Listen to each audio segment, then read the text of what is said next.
Thank you, Dan. Good evening once again. Much is made of the attritional slog which the championship season can become for many clubs. But both Fulham and Bournemouth have smoothly motored away from the pack so far this season. And it will be fascinating to see how they deal with each other here tonight. And it's probably appropriate that they come into this game having had their noses bloodied by teams with lower budgets and expectations, to remind them that nothing is earned at this level if the work rate and application isn't spot on. And Scott Parker is making his way across towards the far side. Of course, that was a walk he made on so many occasions as the Fulham manager, from the cottage in the corner to the riverside. Now he's doing it for the first time in the opposition, and you can hear the boos from those around us here in the Johnny Haynes stand. Scott Parker is being tracked by a television camera as he walks across the pitch, and David Connolly, the Fulham fans, leaving him in no doubt that he's not welcome back.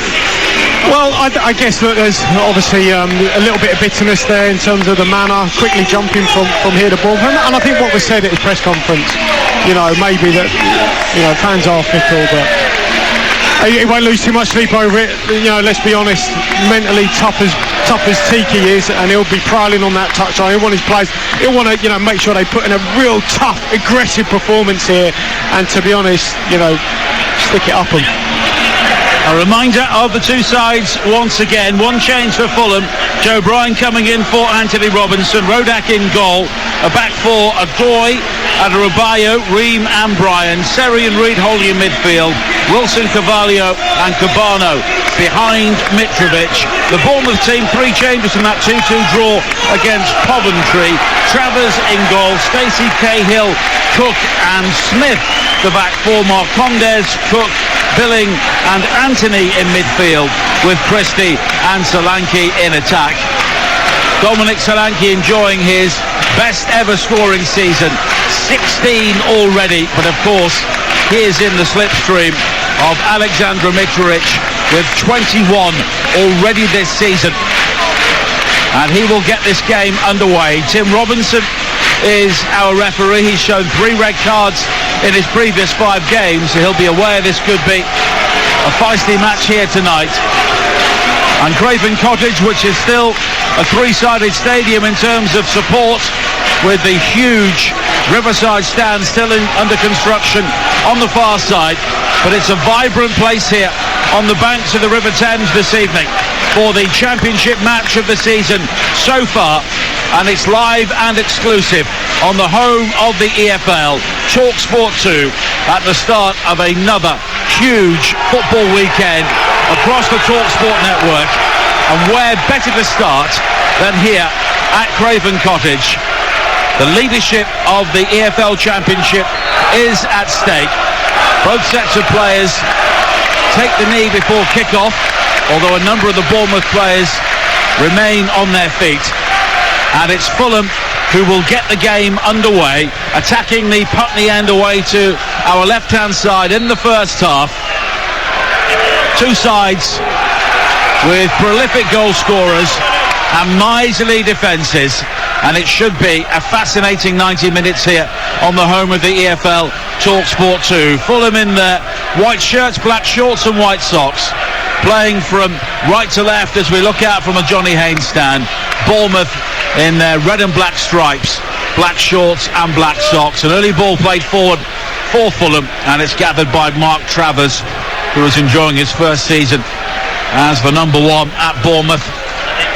They have tried a number of goalkeepers during his time there, but he has finally been given the gloves on a regular basis. He clears long downfield, and there's a big leap from Adoy to beat Smith on the far side, but Seri will try and drive towards the edge of the penalty area, and it's gone behind for a goal kick. And what do we make of the Bournemouth formation now the game's underway, David Conlon? Yeah, it looks like a flat back 4 for the minute, but good header clear there from Dennis Adoy. Carvalho skipping after it, got to the byline. A couple of times they've looked to go in behind, haven't they, Fulham? Not afraid to mix it. They will pass it short, but also they've got to stretch that Bournemouth back line.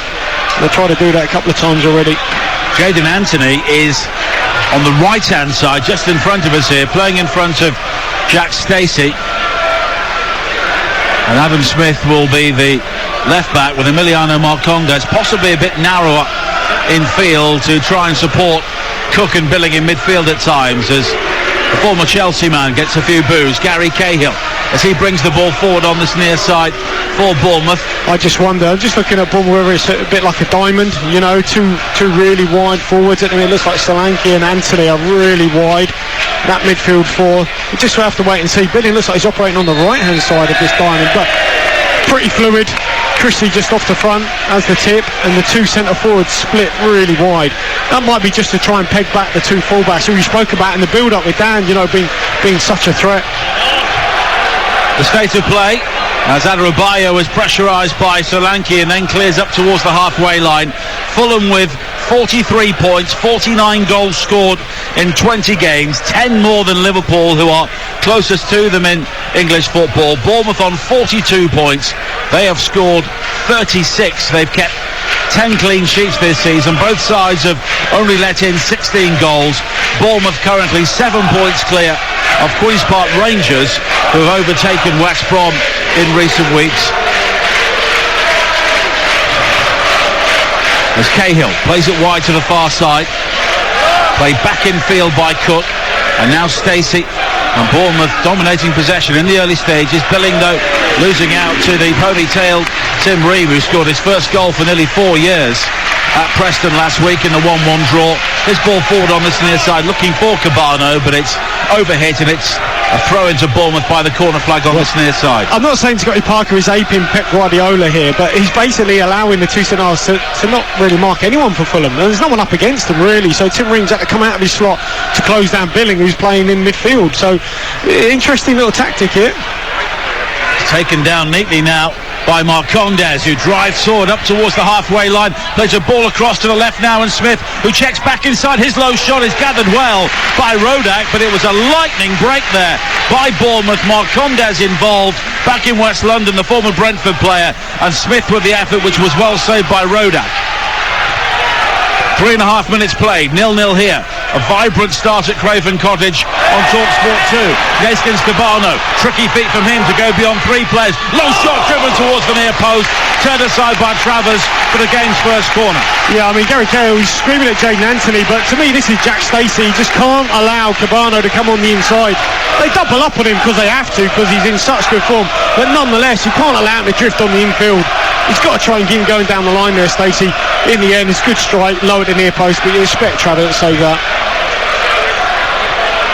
Jean-Michael Seri will take the corner kick, and it will be an in-swinger for Fulham at the Putney end. 4 minutes played, 0-0 here in the championship game of the season so far. Played short to Cabano, curled high to the far post, looking for Mitrovic, and the flag is raised against Mitrovic. He complains to the assistant Andrew Fox on the far side, but it is a free kick to Bournemouth. Fulham unbeaten in 9 games, although they've drawn their last 2. Their best run since their 23-match unbeaten run in the 2017-18 season, which eventually led to promotion back to the Premier League. Bournemouth with only 1 win in their previous 5 games after 11 wins and 4 draws to start the season. They've conceded 8 goals in those 5 games after letting in only 8 in their opening 15, as Christie was rather lightweight on this near side, gave the ball away to Bryan, but he's quickly tumbled by Cook, and Marcondes has it for Bournemouth again, wide towards Smith on the left-hand side. The challenge comes in from Bryan, who slips, and then Smith plays it into the area, finding Christie. Christie now down the left, can deliver a cross. It's squirted high into the box, and it's deflected behind, and Bournemouth have their first corner with 5.5 minutes played on TalkSport 2, and it's 0-0 at Craven Cottage. Yeah, it's a really good move. Starts with their goalkeeper, and Fulham are trying to press with the front 3, which is all right, but that means Bournemouth have got a man advantage in the middle of the park, and if they can find him, as they did there, into Marcondes, they're away. It's a 4v3 in the middle of the pitch, and really good play, eventually working it out wide to Smith, who every opportunity he's raiding down that left-hand side.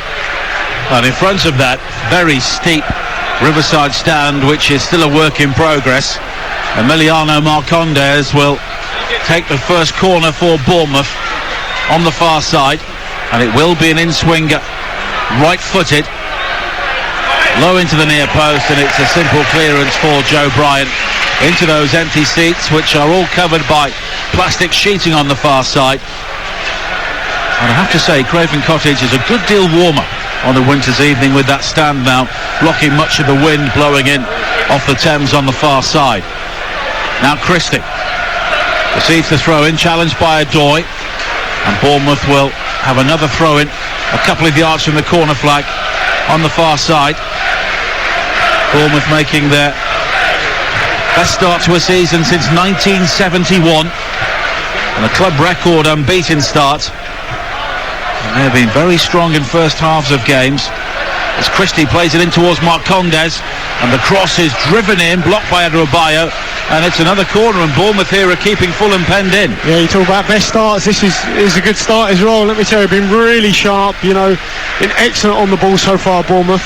Nice little ball, trying to get the ball in the box there. Tosin's going out for a corner. Here, if you look at the near post for Fulham, this is where they've got all their big players. The first corner, they didn't beat the first man, but they've at least got to beat Joe Bryan, and in behind him, Tim Ream and Tosin, the biggest one, middle of the 6-yard box. Can they beat those three? Cahill and Cook both waiting inside the 6-yard area, which is very congested. Marcondes deep, looking for Cahill at the far post. Overhit though, 2 bounces straight out of play, and it will be a throw-in on this near side for Fulham. And of course Gary Cahill had a trophy-laden time with Chelsea not too far away from here, and as a result he's not really a popular figure at Craven Cottage. Well, 2 really poor set pieces. The first one he's under hit and he's gone with whip. The second one he's tried to drive it like you're off a tee in golf, and he put too much on it, so just something in between. Lovely touch from Mitrovic to guide it wide towards Cabano, just in front of us as he motors over the halfway line. Check back as the challenge comes in from Cook, and then Anthony does just enough, and it will be a throw-in on this near side for Fulham. Now Tim Ream, the only ever present in the Fulham team so far this season, and they have used 28 players so far, as Marco Silva has often chosen to chop and change players like Alfie Mawson and Anthony Robinson unavailable this evening as Stacey rises to head the ball away on this near side. Now Anthony losing out to Bryan as Fulham try and break. Mitrovic closing down Cahill, left something on him, but Cahill is able to clear, and now Ream has it for Fulham once again. 9 minutes played here at Craven Cottage. Fulham 0, Bournemouth 0. And we were saying last season during the pandemic and the time with no fans in stadiums that a place like Craven Cottage really missed the supporters, and it's nights like tonight which really epitomised that. Well, you can see certainly the tactics here from the get-go. As you said, the 2 strikers, Anthony and Solanke, really wide on the full-backs, just giving the ball to the centre-halves really, and can they do something with it for Fulham? Now Bryan on this near side again. And there are a number of players unavailable for Fulham. Ivan Cavallero is also on the injured list. Anthony Knockaert was on the bench last week, but not in the 18 today, and he must be wondering where his career is heading, a player who was the Championship Player of the Season not too long ago. Now Harrison Reed lays it wide to the far side, and Adoy. Lovely turn by Fabio Carvalho, and he'll try and break into the penalty area, but it's Cook who comes across to make the challenge, avoids the corner, but Fulham will have a throw-in on the far side. Adoy takes it quickly into the path of Wilson, back towards Adoy again. The angle now opened out for Wilson to play the ball in field, and it's Ream charging into the Bournemouth half once again, finding Wilson, who was on loan at Bournemouth a couple of years ago, and he was relegated with them from the Premier League. Now Neskins Cabano cuts in field from the left. He can let fly right-footed. He does! And once again Travis has to turn the ball aside at the near post.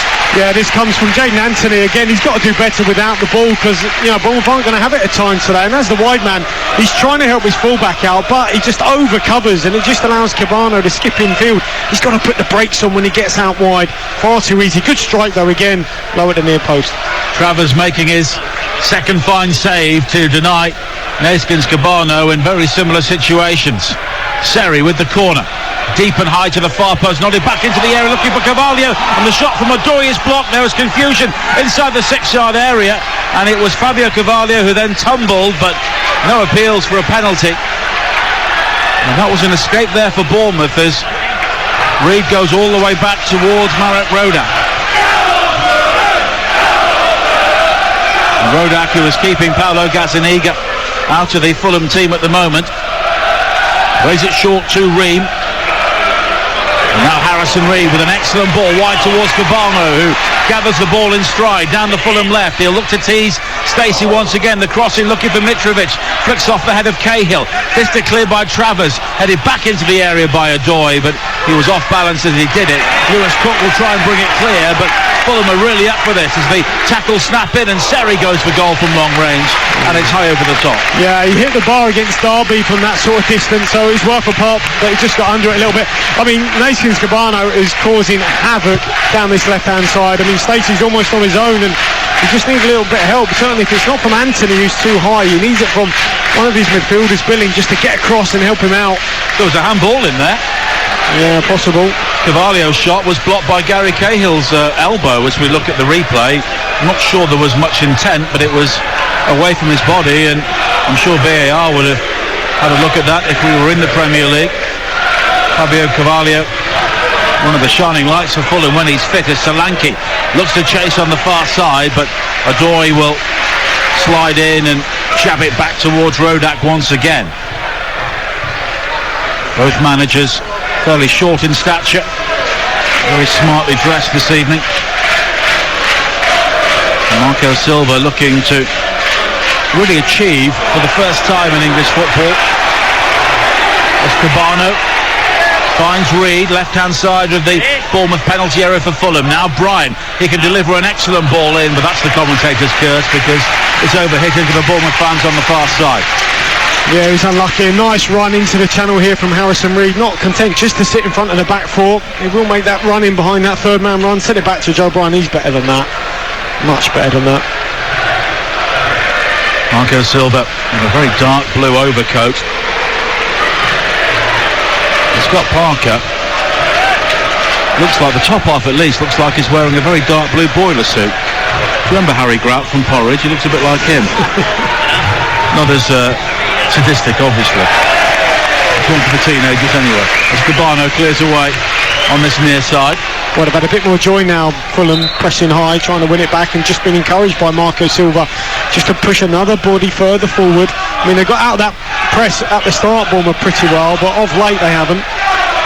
14 minutes played, 0-0. Oh, Billy's a couple of times now. I mean, especially with his head, the ball's come into him. He's headed that straight off the pitch. Prior to that, he tried to hit it back to his teammate. Instead, gave it straight to Fulham. It's got to be better. Certainly a nice light tonight. This is where Billing, you expect him to produce. Well, he's about 6'4", Philip Billing, but at the moment he's jumping about 5'6". Here is Ream on this near side. Comes in field to find Cabano. Back to Bryan again, who had the first thought of turning in field to find Harrison Reid, then checked back, and Bournemouth very quickly made the challenge, and Stacey was looking to release Anthony with the early throw, and then Lewis Cook slides into a challenge on Cabano on this near side. Fulham very unhappy about that. Cook did seem to lunge in, and the cards are out from Tim Robinson, and it's a yellow card for Lewis Cook.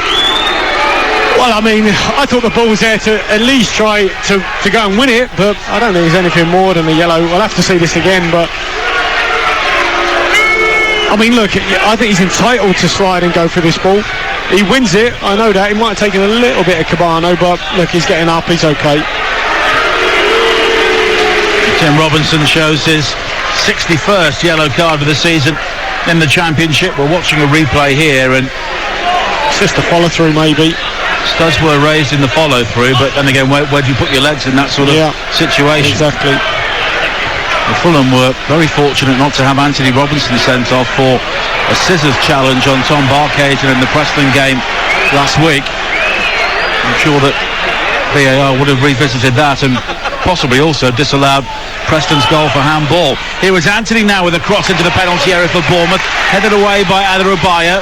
Now Marcondes comes in field, swings in a right-footed shot, but there is a Bournemouth player down inside the 6-yard area, and I think it's Solanke. It is. and so play will be halted for the head injury. Yeah, and this all comes from Bournemouth going to press, and it is Solanke going to press Tosin, forcing him on the inside, so he can't go out to his fullback. He plays it across the pitch to Tim Ream. It's in front of him, he can't get it, goes out for a throw. They take it really quickly, good ball into the box. Bit of contact here on Solanke. Let's see as this comes in. Don't know if it's Dennis Adoy that just blocks him off. Might have been. Those two have a little clatter. Then he bumps into Tosin, but good play though from Bournemouth. And we've seen that in their games of late, going to win the ball back high up and having joy. Good joy there with it as well. Maybe a bloodied nose there for Dominic Solanke. 15 goals in 20 games for him. He's already equalled his league total from the entirety of last season. We're just watching on the monitor the challenge from Cook on Cabano once again, and he did win the ball, but then he slid in and he did raise the studs and rake them down the ankle of Neeskens Cabano. Maybe the slow motion makes it look worse than it possibly was, but it doesn't look too clever. No. I still think a yellow was the right call though, to be honest. And Solanke is having his head bandaged up. A reminder, game day on TalkSport and TalkSport 2 tomorrow. Over on TalkSport at 12:30, Rashmin Chowdhury in the chair. The big London derby, West Ham against Chelsea with Joe Shannon and Dean Ashton. Here on TalkSport 2, the FA Cup second round, the lowest ranked team left in the competition, Buxton, at home to Morecambe. Tier 7 against Tier 4 there. Dan will be in the chair. Ian Danter and Courtney Sweetman-Kirk will be in Derbyshire. Game day live with Adrian Durham, with all the goals as they go in from League and Cup. Newcastle against Burnley will be here on TalkSport 2 at 3 o'clock with Mark Wilson and Dean Saunders. Eddie Howe looking for his first win as Newcastle manager against his former club. And then at 5:30 on TalkSport, Watford against Manchester City with Clive Tildesley and David Connolly. And then on Sunday, the Sunday session with Adrian Durham live from Wembley. It's the Women's FA Cup final. Should be a cracker. Chelsea against Arsenal. And of course there are games in the Premier League, the EFL and the FA Cup all on Sunday. And then on Tuesday, here on TalkSport 2, 5:45 in the Champions League, Leipzig against Manchester City, followed by Real Madrid against Inter Milan. Milan against Liverpool is on TalkSport. On Wednesday, 5:45 on 2, it is Zenit against Chelsea. Will be around the grounds on TalkSport. And Bayern Munich against Barcelona will also be a TalkSport 2 commentary at 8 o'clock. And then Napoli against Leicester from the Europa League will be our main game at 5:45 on Thursday. Well, I don't know why Fulham have got the ball there, because Bournemouth had it in possession and one of their players went down. Instead, the referee's giving it to Fulham to allow to build up from the back. It just doesn't make sense. 19 minutes played, 0-0 here at Craven Cottage on the home of the EFL. TalkSport 2. The rest are a long way behind at the moment, but Bournemouth will be keen to ensure they are not on the slide. They had a terrible November. They were 5 points clear of Fulham at the start of the month. Now they are a point behind them. And interestingly, both these sides have dropped points to the bottom side Derby in recent weeks, as Brian plays it forward again, looking for Cabano down the left. Mitrovic has been quiet so far, closes down Travers, and Travers almost allowed the ball to squirm between his legs and then recovered. And now it's been given away by Bournemouth. Here is Mitrovic on the edge of the penalty. A right foot shot from him is blocked. He always appeals for something. This time it's handball against Cahill, but it's Bournemouth who will break with the long striding Billing. Wide to Anthony down the right hand side. Stacey on the overlap now. Stacey with the cross in, looking for Solanke, but he did not get enough power or direction on the glancing header, but it's recovered by Marcondes. Back to Smith, playing his first game for 2 months. Now Marcondes again with a high ball in. Solanke with the header, and this time he made a better connection, but it was always swinging wide of that far post. Yeah, but he's always on the move. I mean, he took the first header from the delivery from wide. I mean, that was a great move from Bournemouth down this right-hand side, but he almost took it off the head of Christie. He was sort of stretching for it, and he might have been better just leaving it for Christie in behind. In the end, they put it back in the box. Nice ball. He's always on the move though. Pulls to the back post away from Brian, then comes across him, but this time he can't quite direct it in between the posts. He's unlucky. He's looked bright though, Solanke. Well, he's a man in form, along with Mitrovic and Ben Brereton Diaz at Blackburn.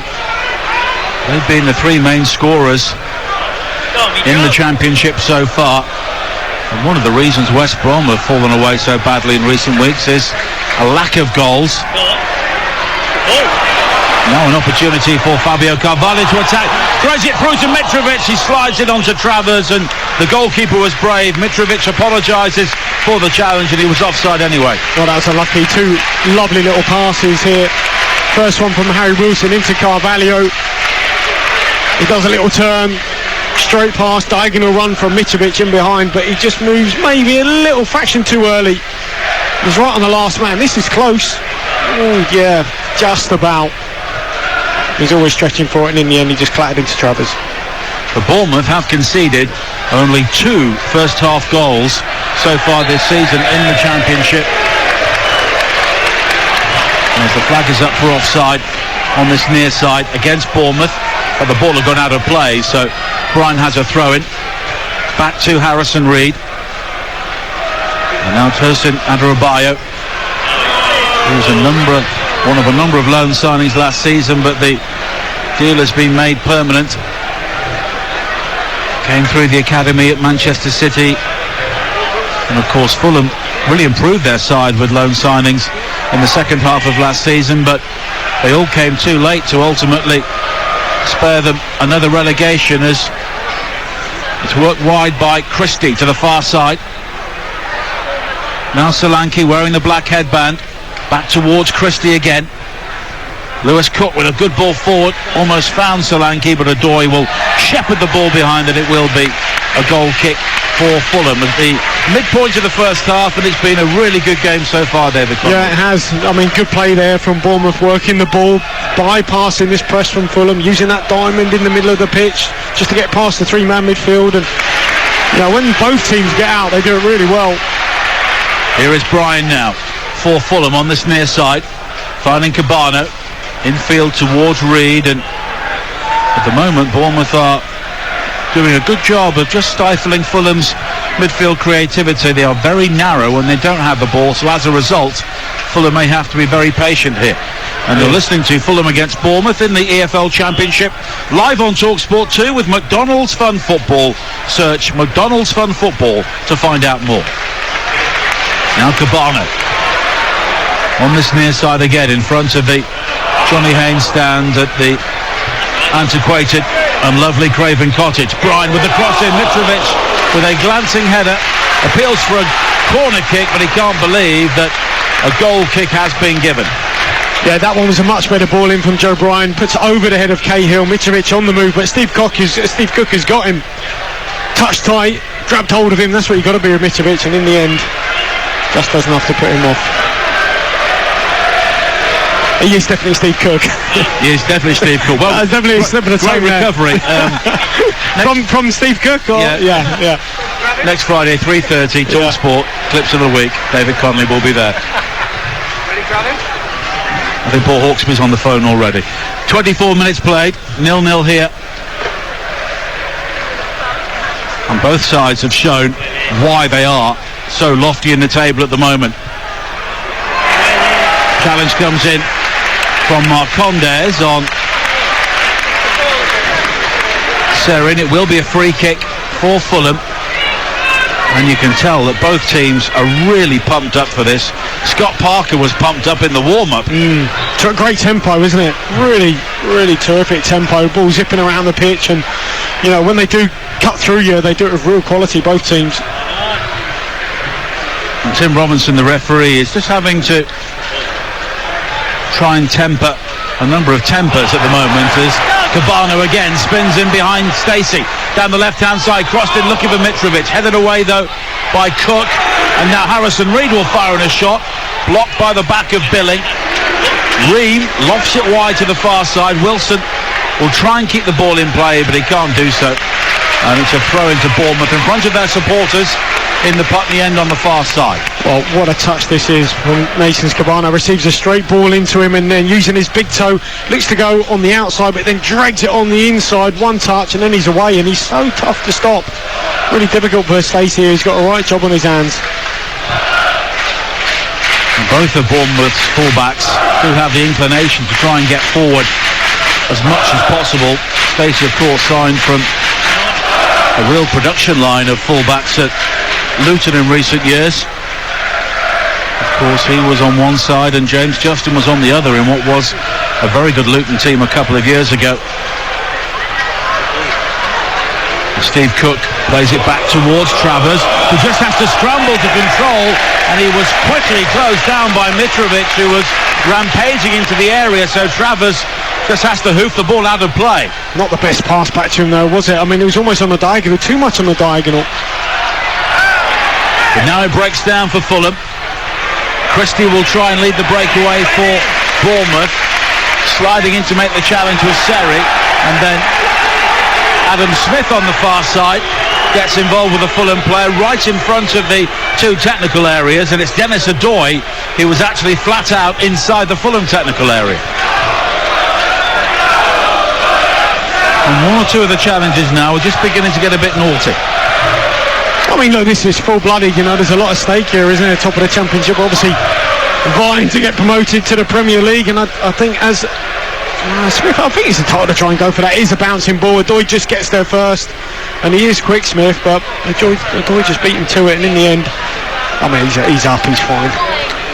And both these clubs and all the clubs in the EFL this weekend are supporting Stonewall's Rainbow Laces campaign, demonstrating their ongoing commitment to inclusivity and making it clear that football is for everyone. 27 minutes played, Fulham 0, Bournemouth 0. A draw here would really suit the teams in pursuit of both Fulham and Bournemouth. Queen's Park Rangers not in action until Sunday when they entertain Stoke in a big game at the Key and Prince Foundation Stadium.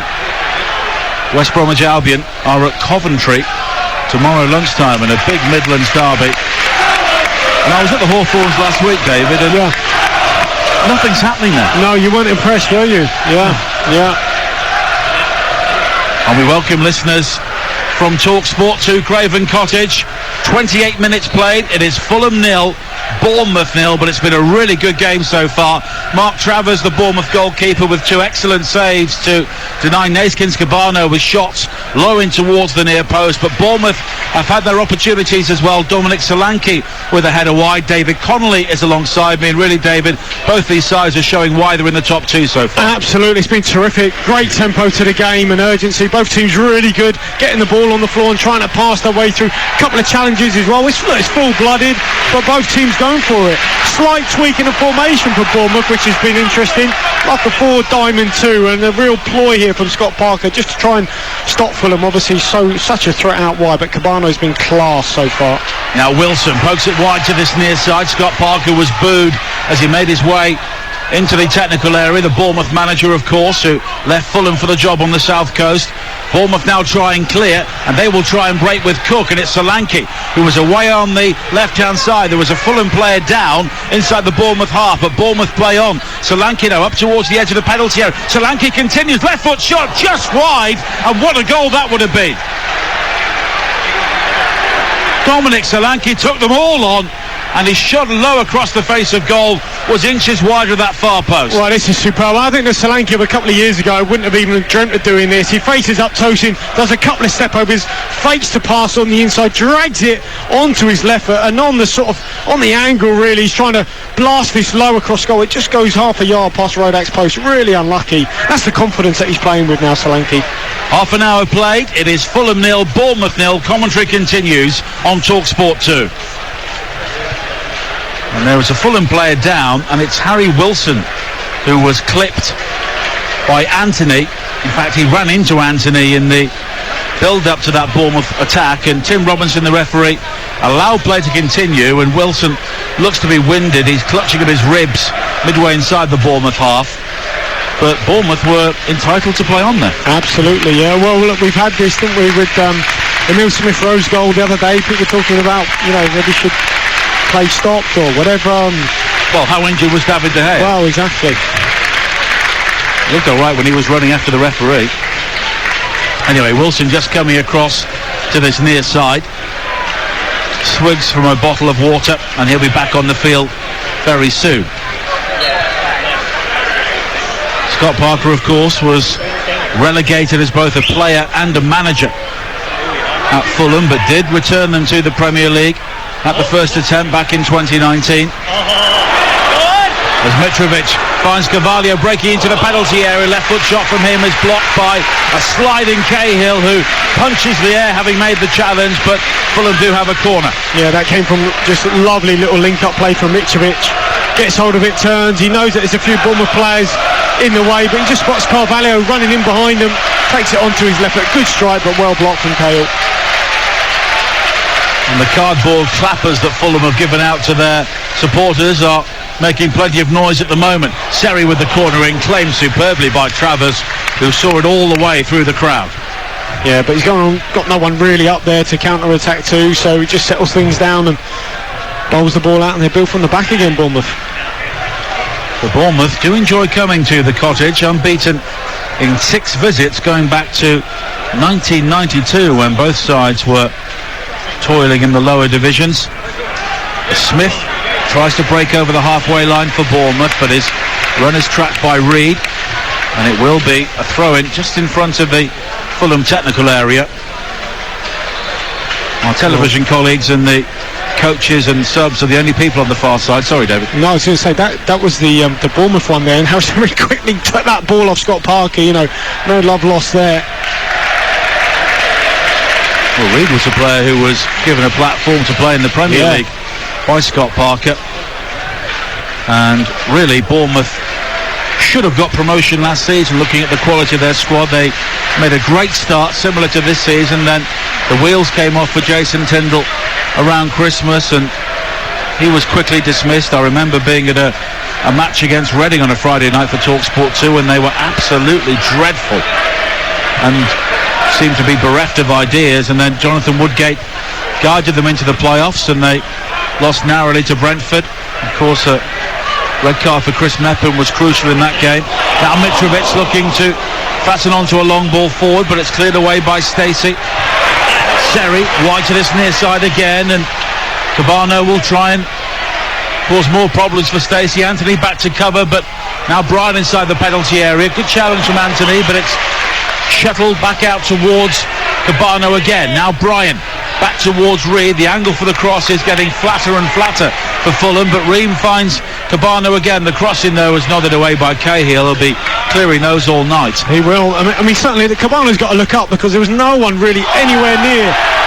There's a heavy challenge here from Stacey, but I think it's fine on Cabano. But there's no one near the two centre-halves. Mitrovic had pulled to the back post, so that's where Cabano's got to really improve his delivery, know the centre forwards, and look in the box. Well, Stacey's been booked, but I think it's for dissent rather than the initial challenge there. He did sweep away Cabano's legs just in front of us on the touchline, but it was his reaction to the foul which I think has earned him the yellow card. Well, Cabano's sort of skinned him a couple of times, so he's tried to be really fast in there, hard, and win the ball first time up. Don't allow Cabano to bring it in, because when he's brought it in, he can twist, it can turn, he can go both ways, left, right, on the inside, outside. I mean, he won the ball, but it was a heavy challenge. And Fulham have made very good use of set pieces so far this season, scoring 13 goals from this source, including penalties. Their goal came from a set piece at Preston last week. Tim Ream, the unlikely goal scorer, played short to Seri. And now Cabano, who has tricked his way beyond Christie, high to the far post behind Mitrovic. Adebayo will control. Anthony looking to track his run, and a corner kick has been won by Adebayo off Anthony on the far side. Well, that was really interesting, because Fulham put 3 on the ball against a two Bournemouth man wall, and that was basically designed to get Cabano 1v1, because if it's 3v2, I mean, one of you's got to go out and engage, another one's got to take the other two, and eventually you have your best dribbler, Cabano, 1 against 1. Lovely bit of skill when crossing the box. I mean, he's been sensational so far, Cabano. Wilson plays the corner short, opens out the angle for the cross, back towards Seri, lofted high to the far post, good header away from Billing this time. Now Reed wide towards Ream in the left wing area, and it's Billing again who comes across to perform a star jump and make the challenge, and it will be a throw-in on this near side for Fulham. And Joe Bryan will take it with 35 minutes played here on TalkSport 2. David Connolly and myself, Nigel Adderley, here at Craven Cottage alongside Dan Windle on the home of the EFL, on the night when the top 2 meet for the first time this season. Seri in a central area, lofted wide to the far side. Wilson's offside. His shot there was blocked anyway at the far post by Smith, but it wouldn't have counted. Yeah, just got to watch those runs from Harry Wilson. I mean, he's been caught offside twice now. He's gone too early both times, but he likes to make that run from out to in, just trying to ghost in behind the fullback. But he's gone slightly too, I don't know, I thought he'd gone slightly too early, but he looked kind of level there. Well, Mitrovic was offside in the centre, but the ball was to Wilson. Now Cahill, wide to Stacey. Once again, it's straight out of play from the fullback on this near side. Bryan sprinting forward, ball in hand to take a quick throw in. Now it's back towards Ream. And the angular figure of Adebayo on halfway. Back towards Ream again. Bryan plays the 1-2 with Reed. And then plays in Reed down the left-hand side. Mitrovic makes the run to the near post. It's his volley, poked towards goal, and it's behind for a goal kick. That was unlucky. That was a lovely little pass there from Joe Bryan. He read the run of Harrison Reed. Normally when Joe Bryan would get this, certainly Bournemouth think he's going out to the winger. Instead he spots the run of Harrison Reed, making that run on the inside channel. You know who made loads of those runs the other day? Jordan Henderson. Plenty of them. That third man run, running in between the inside sort of spaces. That's what Harrison Reed's done a couple of times here. Well, that's really become Henderson's trademark in that Liverpool team. Now Mitrovic, wide towards Carvalho, low in looking for Cabano. Excellent block by Stacey. 3 yards out, Cabano looking to clip the ball into the near post, and Stacey to the rescue for Bournemouth. Yeah, he matched the run and he had to here. I mean, a couple of times now, they just keep giving it away. Under pressure, I wouldn't say giving it away, but it's forced errors. But in the end, Stacey gets round on the cover and does well to block that cross. And Stacey was out on the far side, saw the potential danger there and sprinted in to make the challenge. Wilson again with a short corner. To Cabano, back towards Wilson, inside the area. He was caught by Solanke. He goes down, but Tim Robinson waves away the appeals, and of course no VAR in the Championship, so that's that. I mean, they just leave Cabano completely free. He comes out short for this corner, and they give it to him. He can turn, dribble into the box, sets it back to Harry Wilson, and there's a little bit of contact here from Solanke. He's got to get out and close the ball down quick. He does that, as Harry Wilson skips on the inside of him. Does Solanke make contact? Yes. He does. That's a penalty. It is a penalty. Should have been a penalty. His left foot just takes away Harry Wilson's right foot, and that is a clear penalty. I don't think it was a case of Wilson manufacturing the contact. He didn't leave his leg there. No, absolutely not. You could see the contact. It was a similar sort of challenge to the one that Odegaard performed on Fred at Old Trafford in the Premier League last night. A player coming across and just catching the player from the angle, and well, Tim Robinson waved away the appeals, but Fulham unlucky there. Here is Reed. Billing going to ground to make the challenge, but the ball is slid out towards Adoy. He's then caught by Christie, and that will be a free kick on the far side for Fulham. With 6 minutes to play in the first half here on TalkSport 2. 0-0. And the home crowd not happy with a number of the challenges which have been coming in from Bournemouth players, and when they see the replay of that incident involving Wilson, they'll believe that they should have had a penalty. Bryan on this near side, finding Cabano, a player who has found it difficult to break into Fulham sides during the Premier League years, but is very valuable at this level. Now Adebayo sells the dummy to Solanke, who buys it. And now Wilson on the far side, but he's lost out. The challenge comes in from Smith, and Smith can't believe it because he's been penalised, and it's a free kick to Fulham on the halfway line. Yeah, and I think Harry Wilson's just putting his fingers up 1, 2, 3, 4. How many more times? Finally he gets a free kick. Stacey heads away on this near side, following the long diagonal. Now Bryan down the Fulham left, coming in field, finding Reed wide towards Cabano, who's in space and can deliver the high cross into the penalty area, looking for Fabio Carvalho.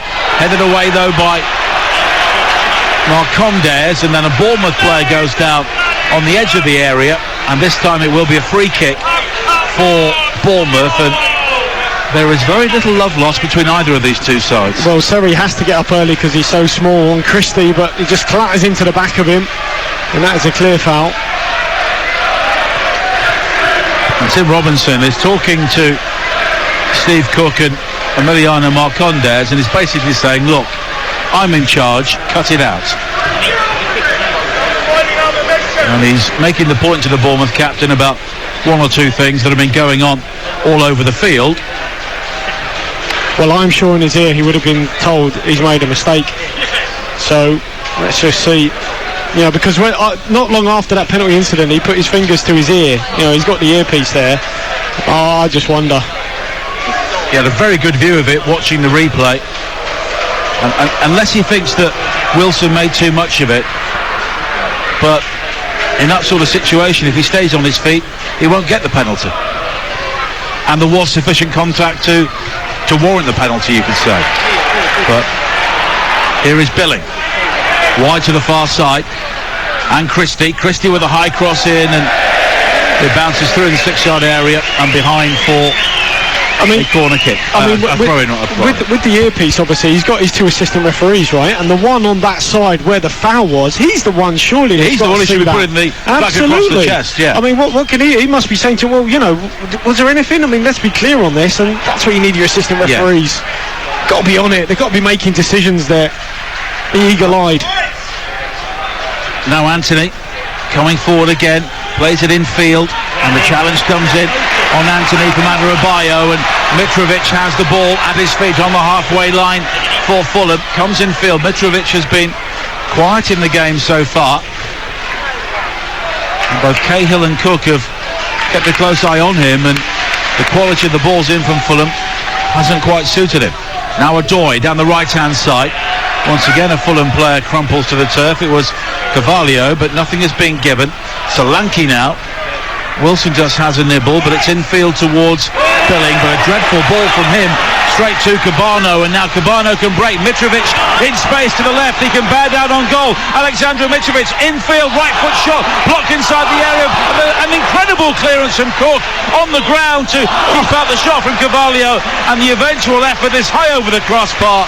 And just how did Bournemouth keep that out? Steve Cook with some heroic defending. I mean, does he head this clear? I mean, Philip Bean has been so bad. He tries a square pass across the pitch to Stacey. He's cut out. Mitrovic pulls into that wide area. He's completely unmarked. Ducks on the inside. His first shot is blocked by Cook. His second one, I think, is with his head. Comes off his face. Absolutely, or his chest. Fantastic.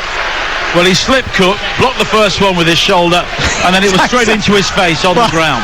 It doesn't move, does he? Doesn't flinch at all. I mean, Carvalho thinks he's got a certain goal He's here. got to score from there. He does, unless he's got a flying defender. He's 8 yards out, the goalkeeper's on the ground, the defender's on the ground, and Steve Cook's schnoz keeps the scoreline goalless. Well, but that's why Steve Cook is an asset to any team at this level. And he's rubbing the side of his face now. And Steve Cook's chest is man of the match so far. I think his face is running him a close second. But Fulham will believe they should be ahead. Cabano.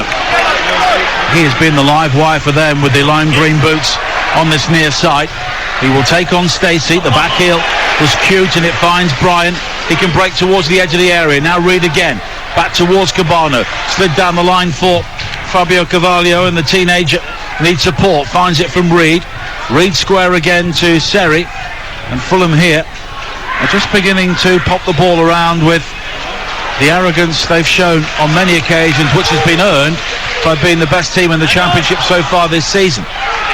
Bryan again. Finding Cabano back towards the fullback. Here is Ream as we tick towards the end of 45 minutes. The fourth official, Josh Smith, shows us there will be a minimum of 3 added minutes as Bryan's cross in from the left-hand side is headed away by Cook. One of 2 Bournemouth players booked in the first half. Now Ream swaying away from the challenge of Anthony.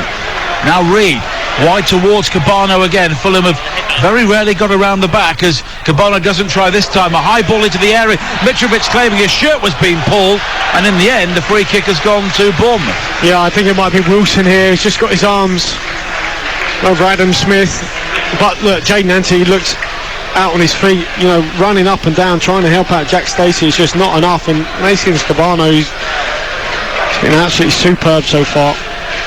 Well, Steve Cook was almost swapping shirts there with Mitrovic as that cross. Well, that's where you want to be. Heads. That is where you. I mean, I've seen Mitrovic here. You know, touch tight with someone, that's not enough. You've got to out-muscle him. You've got to be on him, exactly as Steve Cook is. I mean, he took one off the chest of Rob Dickey here against QPR, and Dickey had him. He sort of had him at half a yard. Device in the second half, Jordy Device had him just half a yard. That was enough. That's all he needed to head it in the bottom net. So Steve Cook marking exactly as you have to do against Mitrovic in the box. That was in the Queen's Park Rangers game, which was in the balance at 1-1 in the second half before Mitrovic took the game away from Rangers. But Rangers, the form team in the Championship at the moment, 3 successive wins, and a big game for them coming up at home to Stoke across West London on Sunday. And really, they are a club who have benefited from showing patience with Mark Warburton, and they've allowed him to build something which may be longer lasting. Now Reid here at Craven Cottage into added time. No goals, but it's been a really good watch. So many talking points. Adoy on the far side. Thought about moving forward to find Mitrovic, but then checks back in field. Here is Wilson on towards Fabio Carvalho, and he was clipped there by Smith, was he? Well, Smith believes Fabio Carvalho dived, and Bournemouth are very unhappy, and so too are the Fulham players. And the Fulham bench, they've thrown the ball back into play, and twice now the Bournemouth players have just booted it back to Luis Morte on the sideline. Oh, it's brilliant. A little bit of touche over there between the Fulham bench and the Bournemouth players. Well, it must be said that neither team is making this game particularly easy for Tim Robinson to referee at the moment, as Mitrovic heads on, and Marcondes will just boot the ball away on the far side, and it will be a throw-in to Fulham as we head towards half-time. And I think everybody here could do with a breather, and the whistle goes. No goals, Fulham with most of the chances. Mark Travers with a couple of fine saves, Steve Cook with 2 remarkable clearances to deny both Mitrovic and Carvalho. And Dominic Solanke's challenge on Harry Wilson on another day would have resulted in a penalty, but the appeals were waved away, and Bournemouth possibly benefiting from the lack of VAR in the Championship. And at half-time, it is Fulham 0, Bournemouth 0. Thank you, Dan. And no jacket required for Marco Silva at the start of the second half, as he walks across the Craven Cottage pitch in a blue polo neck. It is not as cold here as I thought it was going to be. We always think of Craven Cottage as being a place which is bitterly cold at this time of year, but that new stand is making a difference, and maybe Marco Silva is feeling the benefit of that here this evening, as the second half is about to get underway here. 0-0 at half time, but a really good game of football, and after so many difficult games for both these sides in recent weeks, there is a real chance here for the two sides to stake a claim in such a busy period at the start of December. As the second half gets underway, and Bournemouth looking to attack straight away with Solanke, and he scores! 7 seconds into the second half, Dominic Solanke with an incredible goal right from the kick-off, right down the centre, and he volleyed it high beyond Rodak, and Dominic Solanke has scored for Bournemouth, and in the battle of the sharpshooters, he has fired the first bullet, and it's Fulham 0, Bournemouth 1. What a strike! And what a start this is from Bournemouth at the start of the second half. I mean, it's from the kick-off, basically. They work it back. Eventually, I think it comes in the middle of the park. They spin it around the top, and there's Solanke in 1v1. He's chased down by Adoy. Takes one touch to take it in his stride, and on the half volley, he just blasts this into the roof of the net. Absolutely brilliant. I mean, the ball over the top from Billing in behind Tosin was superb, and then the finish from Solanke was just absolutely sensational. Terrific first touch to set himself, and then he slotted it right-footed on the half volley high into the roof of the net. Absolutely brilliant.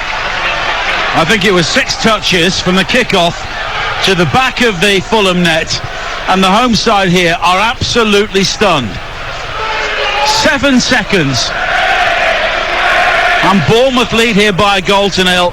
and they've lost only one of the previous 39 games in which they've scored the opening goal, and that was here in West London against Brentford over Christmas last year, as a shot is fired in from Cabano from the edge of the penalty area, and yet again at the near post for the third time in the game. It's Mark Travers who palms the ball behind. Yeah, not the best header there from Stacey trying to clear it, but instead he just pops it up into the air in front of him, and then Cabano gathers it. Again though, he shot at the near post. I mean, there's no chance of a rebound there. You've got Mitrovic following in. If he could just open his body, open his hips up a little bit and aim for that far. As the corner is played into the penalty area, in towards that near post area, and Adoy was challenging for it, and it's gone behind, and it will be a goal kick. Well, that goal, that was deliberate, wasn't it, in terms of that move where Solanke started. Solanke started on the left-hand side of the centre circle, and as they worked the ball back, it was deliberate to Billing on his left peg to then arc it over the top, so it's curling away back in for Solanke. It was absolutely superb and totally deliberate. Bournemouth trying to play out from the back, and it's Cook on the byline. He's done well to work it through towards Solanke. Now Cook again. Lewis Cook finding Billing, and it was his ball over the top, and Scott Parker had clearly spotted a weakness, or was just telling his team to try it from the kick-off, and it worked absolutely spot on. Well, that back line was very static, wasn't it? Flat, Tosin and Ream. And obviously he needed the quality of that pass from Billing. He wasn't really at his best, was he, in the first half? Let's be honest, lost the ball an awful lot, but he's a languid presence, and he can come up with moments like that. Absolutely. Bournemouth lead by a goal to nil. A team with 10 clean sheets so far this season, but not too many recently. As Cahill clears downfield again, it's flicked on by Billing this time, and Solanke out-muscles Adoy, and he's been penalised in the end, and it's a free kick. But Fulham here, in terms of their mindset, they are still in the dressing room. Yeah, so quick, isn't he, Solanke? Speed stuff, getting in behind Adoy. Maybe that's an area they targeted. When we spoke at the start, didn't we? We're down about these full-back areas. I felt they were important. You know, Tete, I think Tete's class, and he's quicker than Adoy as well. Well, the Bournemouth fans who occupy the right portion of the Putney end away to our left-hand side in good voice. Their side leading here by a goal to nil. 3 minutes into the second half on the home of the EFL, TalkSport 2. A win, and they will go top above Fulham once again. They were top at the start of November, but only one win in 5 games during the month, and they gave away 3 points really last week. 2 goals up with 5 minutes to play against Coventry. Jefferson Lerma, of course, was dismissed, and Coventry caught them out very late with yet another late goal for Matt Godden. As Bournemouth come forward again now with Anthony down the right, crossed into the penalty area behind Billing. He was unmarked, volley back towards goal by Christie on the bounce into the arms of Rodak. Oh, that was so unlucky. The ball just slightly behind Billing. He done really well to make the box. He went sort of middle, and then Solanke pulled onto the far, and the cross was just behind Billing. It was unlucky. Good move though, great football. Well, Fulham have only failed to score once so far this season. That was the 0-0 draw here with Derby recently, as Mitrovic lays it into the path of Carvalho. Now wide to Wilson on the right hand side. Smith will deal with him. Carvalho with a low cross into the area, and there was no one anywhere near it in a white shirt, but it's now won back by Adoy, robbing Solanke. Seri wide towards Wilson, down the line for Carvalho, right hand side, crossed into the near post, and it was that man, Steve Cook, there yet again with another part of his anatomy to divert the ball behind for a corner kick. Yeah, good move though from Fulham. I think in the end it might be Travers. I think this is too close to the goalkeeper. He just palmed it out for a corner, but again they take it short into Cabano. And back out towards Wilson.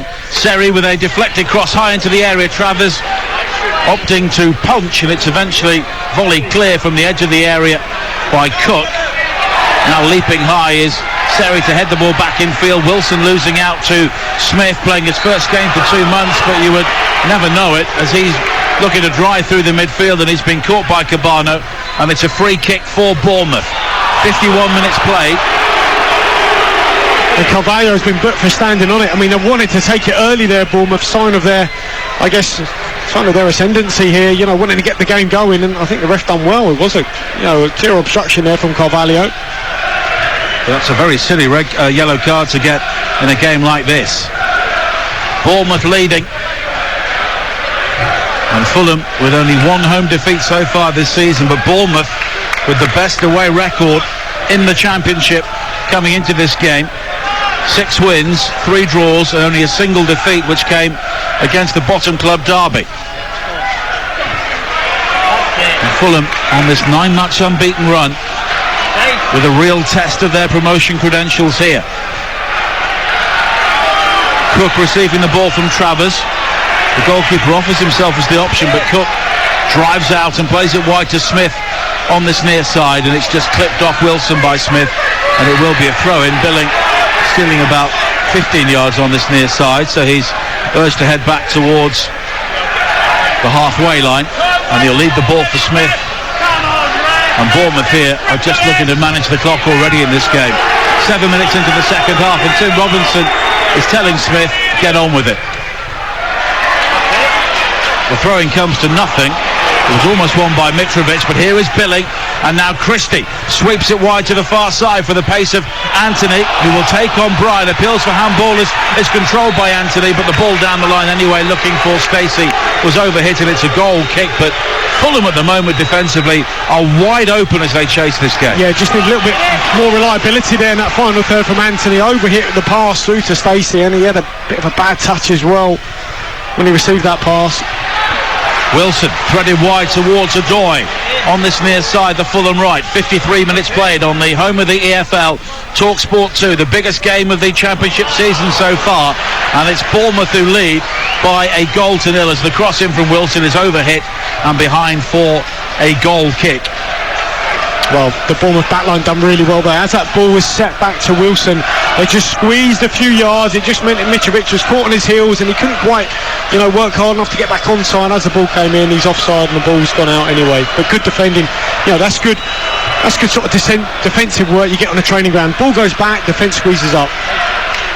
And this is a Bournemouth team who are lacking a number of players. Of course, David Brooks is currently undergoing treatment for cancer, and we wish him well. And Anthony does well to rob Ream on the edge of the area, but the American recovers. Jefferson Lerma suspended for this game. Junior Stanislas is also missing. Lloyd Kelly and Jordan Zamora also unavailable for this game. So Bournemouth are not exactly at full strength, but here is Solanke with the headband and the goal, looking to take on Adoy, and Adoy does well to increase his pace to ensure it's not a corner, and then booms the ball off the back of Smith's head, and it will be a goal kick. Just Jaden Anthony, he looks like something that might come off for him, but just when it does, he loses possession. He won it off Tim Ream there. He just knows he's on the recovery. Just keep him on the outside of you and lay the ball off. He had Billing running on the outside. He had Solanke too, lost possession, and if they could get hold of it up top, you might fancy him getting another goal here. Just Anthony just needs to liven up a little bit. Marcondes almost won it back on the far side from Reed as Fulham try and play the ball out, but it's all very frenetic from them at the moment. Carvalho wide to Wilson, who will slow things down as he takes on Smith, comes infield towards the edge of the area, left foot shot from him, and we could see it. We were right behind it. It was always just swinging away from that far post. Yeah, he didn't really go with his instep here. He went with the laces, so he's sort of driven this. And unless it starts on target, it's always sort of going to go off. It wasn't far away though, was it? Half a yard. Put his laces through that. And you're listening to Fulham against Bournemouth in the EFL Championship, live on TalkSport 2 with McDonald's Fun Football. Search McDonald's Fun Football to find out more. Bournemouth making a change. Emiliano Marcondes is the player who is coming off, and it's Ben Pearson, the former Preston midfielder, who was coming on. And that is a change to try and get more beef in midfield. Yeah, might be a sort of change in shape now as well. 4-3-3, Anthony's come over to this left-hand side, Solanke down through the middle. It's their favoured sort of shape, Bournemouth. Fulham when a throw-in on this near side. The Hammersmith end not too happy about something. I think they're generally displeased with the entire situation at the moment. 10 minutes into the second half, Dominic Solanke scoring 7 seconds into the second period, straight from the kickoff. And Bournemouth lead here by a goal to nil, but it was a really good move. It wasn't just somebody having a go from long range, it was a controlled move Quality ball from Billing. Solanke alive to the possibility, and he made absolutely no mistake. Yeah, it looks like Lewis Cook, he's gone to the base of midfield sort of as a holder. Billing to the left-hand side like an attacking mid, and Ben Pearson as a right attacking mid. You know, with plenty of energy and legs, Ben Pearson will give you break things up as well. Very combative player. Often led the yellow card charts during his time at Preston, but he was a crucial player. Oh, he's a really good player. I mean, at one point it was like 8-10 million they wanted for him, Preston. Yeah, I think Bournemouth did well to get him. Absolutely. Nothing, wasn't it? Heading towards the end of his contract, wasn't he? So now Anthony, lofted wide to the far side, looking for Christie, but headed away by Bryan. And it was an interesting time for Ben Pearson. He signed for Bournemouth, and I think the manager was sacked the following day. Yeah, I mean, there is competition for places now, isn't there, in the middle of the park. Kilkenny, I think, is quality as well. So there's a few coming back to fitness. Cook, obviously, in there, you know. Now Jayden Anthony back towards Smith. Now Pearson. And Fulham looking increasingly ragged here. They just need something to happen. Often Aleksandar Mitrovic is the player to provide it, but they were annoyed last week with a couple of decisions which went against them in the 1-1 draw at Preston. I think they'll be annoyed with one or two things in the first half as well, notably the penalty decision which didn't go their way. But if you fall asleep at a restart like they did for the Bournemouth goal, then there are no excuses. No, absolutely. I mean, they were sharp, came out sharp. Yeah, to be honest, first half they started sharp, didn't they, Bournemouth? You know, and they were pumped up, and they started well, using their minds, really intelligent play from the kick-off, worked out where the space was in behind. Flat back four for Fulham, really flat. Didn't expect that sort of ball in behind, a direct route in behind, straight through the middle, and it worked. Marco Silva standing there, arms folded, in the shadow of that very steeply banked new stand, which is clinging on to the banks of the River Thames on the far side. When that's open, Craven Cottage will be an outstanding ground. It's always a fantastic place to come to, and whether it's the walk from Putney Bridge or heading up from Hammersmith, a really atmospheric old school football ground. And matches like tonight have Craven Cottage as the ideal venue, and Fulham need to find a way back into this game to keep the majority of the fans here happy. 19,020 is the crowd. They're not going to find it like that. Adoy, you know, blasting the ball over the top out of play. That is where, I mean, again, we spoke at the start before we played here. I would have had Tete at right back. I just think he's much better on the ball, you know, especially now when you're down. I think you need someone like Tete as right back, you know, bombing forward, putting a much better ball as well. He's got great delivery. Well, Solanke just seemed to pull up there as he was challenged by Adarabioyo. Wanted a free kick as he was dumped on the turf. Nothing given. He's back on his feet. Adarabioyo then beats him in the air, and it will be a throw-in for Fulham on this near side.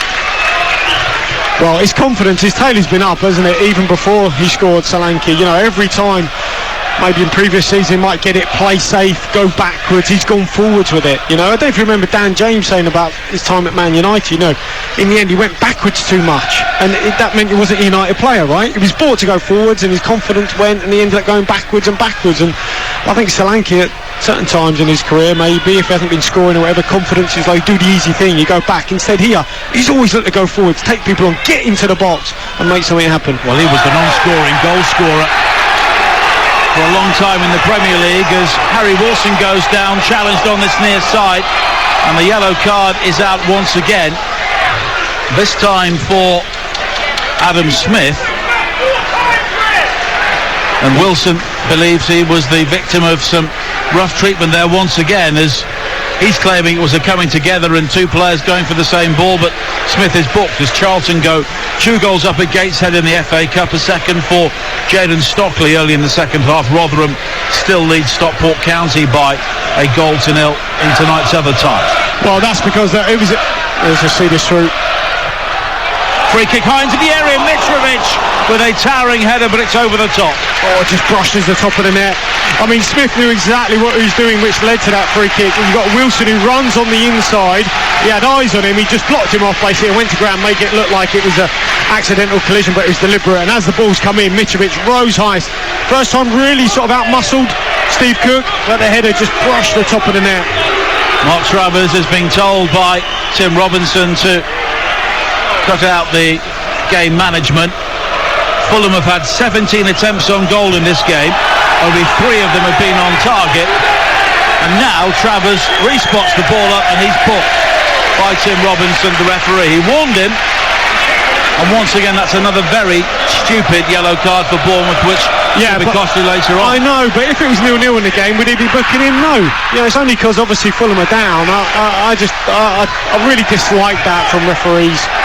Suddenly things change when the home team are up.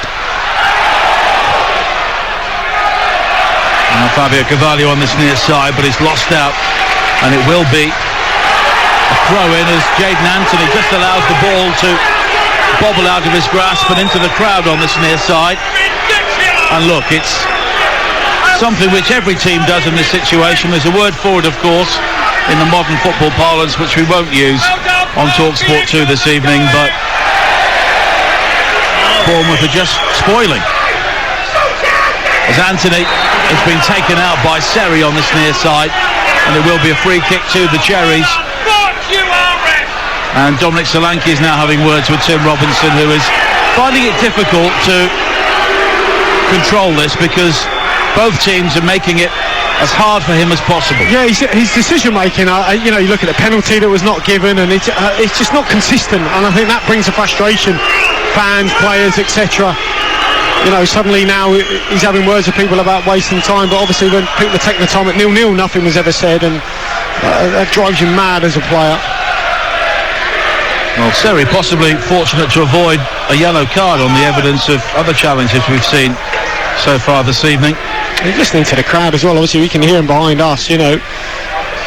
Referee's not immune to that as well. No. Stacey, Cook, Smith and Travers all in the book for Bournemouth as Cabano squares up to Pearson on the far side, and at the moment Bournemouth are living rent-free inside Fulham's heads, aren't they? I mean, Harrison Reed is quite, you know, he's spiky as well, so he's had a little word here, and then the referee's calling him over. We had the incident during the game, do you remember, when Luis Buramante threw the ball back on the pitch and the Bournemouth players whacked it straight back at him, so we don't want it, keep it off, and then he threw it back and they whacked it off the pitch again. So look, no love lost, no quarter given, as you'd expect. Just exactly what we want and then expected. Pearson tries to play in Christie on the far side, but it's overhit out of play, and it will be a goal kick for Fulham. 64 minutes played on TalkSport 2. Bournemouth leading here by a goal to nil. Don't forget game day across the TalkSport network tomorrow. West Ham Chelsea at 12:30 on TalkSport. Buxton against Morecambe in the FA Cup second round, exclusively live to TalkSport 2. That's a 12:45 kick-off. And game day live on TalkSport with Adrian Durham. All the goals as they go in from the Premier League, the EFL and the Cup. Burnley against Newcastle at St James's Park is the 3 o'clock game here on TalkSport 2. Watford against Manchester City on TalkSport at 5:30. Saturdays were made for game day, and the best way to listen to everything is to download the TalkSport app, and you can select the live commentary section and swipe between the games you want to listen to throughout the day. Harrison Reed is challenged by Christie, but Christie comes away with the ball for Bournemouth. Now Billing turning in the centre circle, laying it wide to this near side, and Anthony. Fulham do look vulnerable on the breakaway here. Smith almost runs into Anthony as he looks to provide the overlap on this near side. Billing comes short, Solanke down the centre, but it's infield again towards Cook as the temperature just begins to drop a little here on the banks of the River Thames as Stacey comes infield to find Cook. He's been immense so far for Bournemouth. A header infield from Odoi almost falls for Solanke, and but for the challenge of Adebayo, he could have been in for a second, but Bournemouth do have a corner. Yeah, and Odoi just didn't really know where Anthony was, so rather than heading it out, you know, towards the sideline, he sent it back in towards Tosin, his partner, centre-half partner, and he was closed down by Solanke. No choice, had to put it out for a corner, and in this situation, Jayden Anthony is very much going to take his time, much to the displeasure of the home fans. Well, he is almost sauntering across towards the corner flag just in front of the cottage, which is decked out in Christmas decorations. Well, let's have a look at this marking here, Nigel. I mean, you've got Harrison Reed and Surrey, two smallest players on the pitch, man-to-man marking, Billing, Cook and Cahill. Anthony is very deep, volleyed towards goal by Cahill, looking for the big one there on the right foot. Never got hold of it as he was closed down by Mitrovic, and it will be a goal kick. How unusual was that? I don't know what Cahill was waiting for there. I mean, he's sort of waiting for the ball to drop to volley it in. I mean, he's got to go with his head there, surely. I mean, they mark zonally, really, Fulham. So they have all the big boys along the sort of 6-yard box and near post zonal, and then they have the sort of smaller players trying to block the bigger Bournemouth players coming in. And that's their method. Tom Kearney and Bobby Decordova-Reid will be coming on shortly for Fulham. Bournemouth leading here by Golden. If it stays like this, Scott Parker will return to Craven Cottage as a victor, and Bournemouth will be back on top of the championship table. Now Cabano once again, and it's cleared away by Stacey. He was a good player for Bournemouth in the Premier League following his move from Luton, and he's really carried that form on into the championship as Bournemouth are awarded a free kick on the far side, but Lewis Cook was in possession and looking to move forward. I mean, there's a little clip from Joe Bryan on Christie there, but Bournemouth got out of trouble, and Lewis Cook was just looking to get out from that right side where it's tight out to the left. Instead, referee's brought it back. I mean, that was just... Joe Bryan's been booked for the challenge as well on Christie, and it was... Could have brought it back, couldn't he? And allowed them to play on. It was a yellow card challenge from Joe Bryan. He's not really been able to get forward so far in the second half.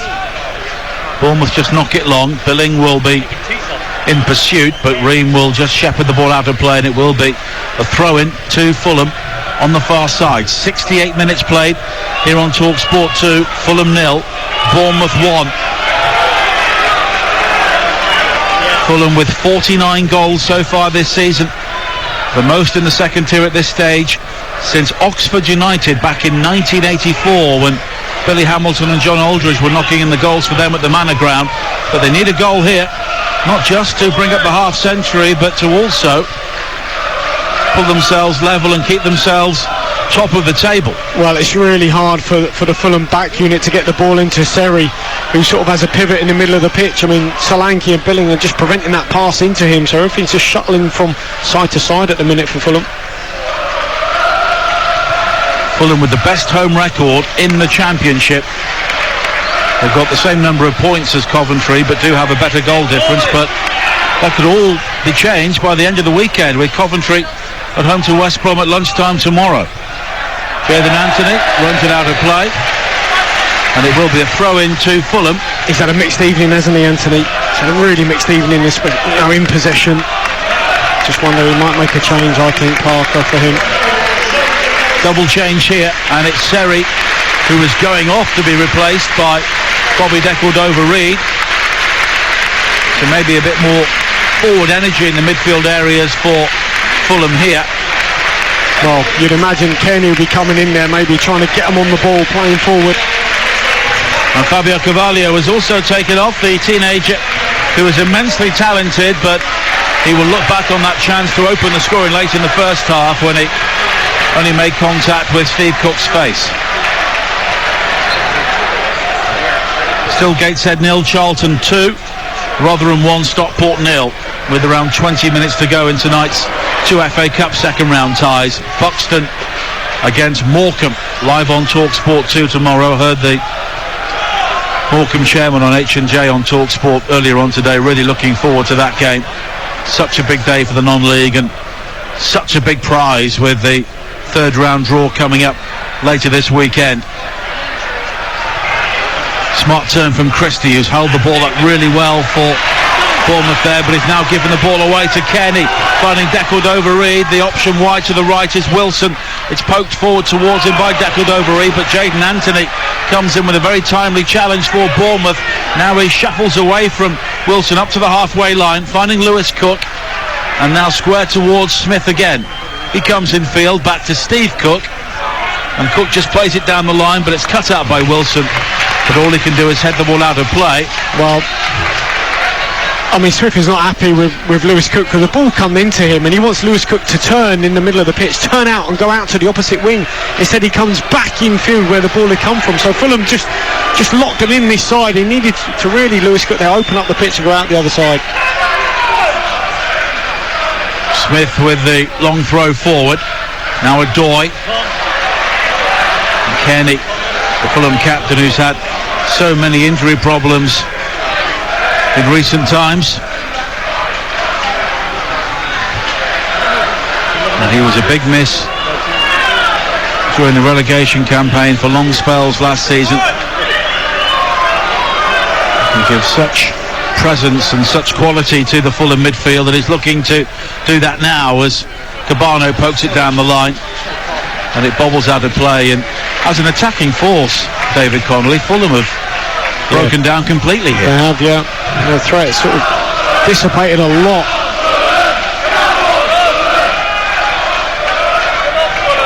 Plenty of people craning their necks in the three-tiered hospitality stand at the Hammersmith end as Fulham look to attack towards that area of the stadium with Decordova-Reid down the right, cut in low for Mitrovic, who just miscontrols, looks to win it back, and Bournemouth very quickly got bodies around him. The challenge comes in from Adoy on Solanke, and it will be a free kick to just break things up for Bournemouth once again. Yeah, I mean, look, the two wingers for them aren't getting the same sort of space they were in the first half because of the change of shape. They went from the diamond, which I don't think worked, but look, they got a goal at the start of the second half, and once they scored pretty quickly after that, he changed back to his regular shape, and so now the two wide men for Bournemouth are able to get in contact and go and press the opposition full-backs much easier and go and help out the wingers, and there's less space out wide for Fulham to go and work in. That's where they got a lot of their joy first half, wasn't it? Getting the ball out to their wide man, beating that diamond. It just hasn't been the case in the second half. Both managers stood on the edge of their technical areas on the far side. Scott Parker looking to close out a victory which would be hugely satisfying for him. And we have 17 minutes to play on TalkSport 2, and they still lead by 1-0. Now Decordova-Reid down the line for Wilson. The cross in appeals for handball, and the ball was deflected behind, but it's only a corner. Solanke was the player who blocked the cross from Wilson. Well, that shows you how deep they are. That Dominic Solanke, who's a centre forward, is tracking a runner almost to his own 6-yard box. It just comes off his chest. It doesn't hit his arm anyway, but nonetheless, that's how deep they are at the minute, Bournemouth. Wilson will take the corner. Cabano coming short, but it's deeper from Wilson into the 6-yard area, and it's claimed unchallenged by Travers. Terrible delivery from Wilson. What they do with Cabano, he's gone short every time. They're hoping it drags out Solanke, who's stationed at the near post, but he doesn't go. He's not budging unless obviously there's one more pass, and he's there because it means they've got to get the ball over him, and that just invites a high ball like that from Wilson, easily caught and claimed by Travers. You've got to be lower with a bit more whip and dip on it. He's better than that, Harry Wilson, but he hasn't shown it tonight though, has he? No. Dominic Solanke's 16th league goal of the season, dividing the two sides, 21 goal. Alexander Mitrovic has been kept quiet yet again. Preston did a very good job on him last week at Deepdale, and Bournemouth have done something similar here. Cahill and Cook, two wily old campaigners, and maybe the key to the game has been the quality of service in towards Mitrovic, and Fulham have not been able to work the ball into areas to give him the sort of ammunition to score the goals he's been capable of so much this season. Well, look at the box now. I'm looking at now. Balls wide. I'm looking at Steve Cook. He's up. He's got his arm. As Cahill, he's got his arm on Mitrovic. He's touch tight, wrestling him every time he can feel him. He knows where he is. That is how tight you got to be when the ball is wide. You got to be close to him, and they just haven't given him a chance. When you've got someone like Gary Cahill, who's been part of a title-winning midfield, defence rather, at Chelsea, very handy signing for Bournemouth to make. I think it's a brilliant signing. I'm surprised Premier League club didn't take him. I think money might have been an issue in the end. I think a deal broke down somewhere. I forget where in the Premier League, and then obviously it was Bournemouth that was the route, was the club. But nonetheless, I mean, it's class. Mitrovic coming very deep, and he's spread the ball wide towards Wilson down the right-hand side again, down the line for Decordova-Reid. The cross, though, is deflected behind by a lunging Cook, and it will be a corner with 14 minutes to play at Craven Cottage on TalkSport 2. Fulham 0, Bournemouth 1. Let's see if they can get this delivery right again. Cabano's come out short. Mitrovic tumbles into the back of the net. He was wrestling there with Wilson, very close to the 6-yard area. Tim Robinson is calling across a couple of players towards him, and he's having words with Ben Pearson. Well, if Sandro's on anywhere, I mean, if the odds on Ben Pearson getting booked, I don't know what they are, but they would be very, very short. And Pearson has now gone back to stand on Mitrovic's toes, and he hands him off inside the area. The corners work back to Kenny. Good ball in, looking for Mitrovic, but the downward header is into the arms of Travers. Oh, Ben Pearson does enough. I mean, he's caught behind Mitrovic, but he's got his arms on him, and in the end, I think he just about does enough. So it's not a real powerful header into the ground from Mitrovic. Of course, Mitrovic was a player who Scott Parker left out for long spells in the Premier League last season. Scored only 3 times in total. Got 11 in the previous Premier League season, but